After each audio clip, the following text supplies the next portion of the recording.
All right, let's dive into a topic that comes up all the time if you're plant-based: creatine. There's this idea floating around that you're just missing out. But you know what?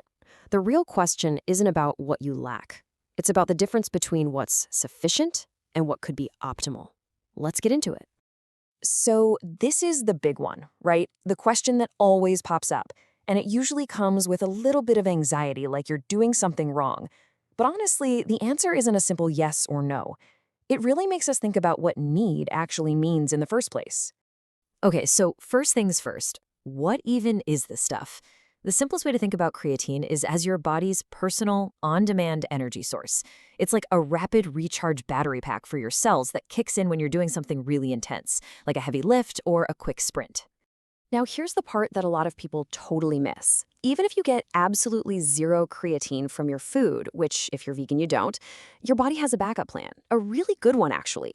It literally runs its own creatine factory, making what it needs from the amino acids you're already eating. So how does this little factory work? Well, it's a pretty brilliant three-step process. It all starts in your kidneys, where a couple of amino acids get together. Then that new molecule takes a trip to your liver to get its final upgrade into creatine. From there, it gets shipped out, and about 95% of it ends up stored right in your muscles, just waiting to be used. And here is the absolute key takeaway. That internal factory of yours, it's cranking out about 1 to 2 grams of creatine every single day. And that's pretty much exactly what your body needs to replace what it naturally breaks down. So let's be super clear. Being on a plant-based diet does not make you creatine deficient. Your body has a system to keep things running at a baseline level. Okay, and this is where the whole conversation gets really, really interesting.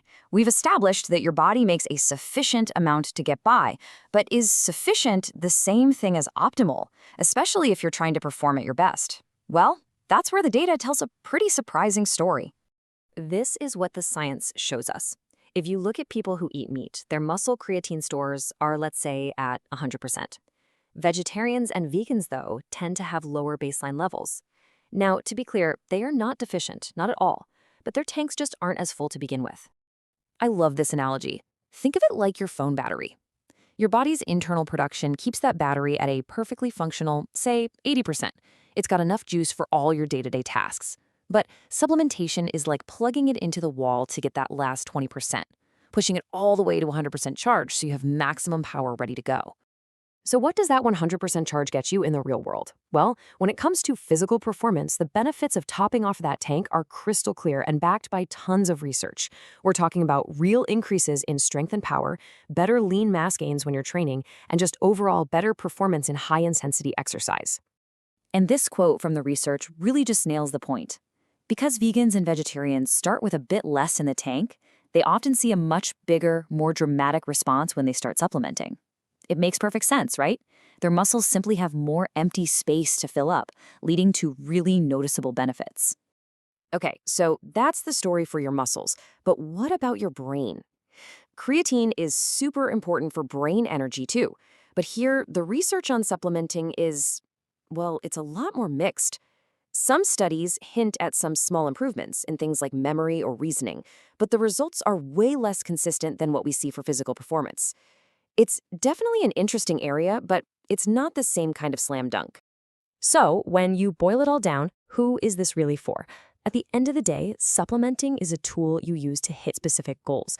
It's a fantastic fit for athletes trying to get that performance edge. It can be really helpful for older adults who are focused on preserving muscle.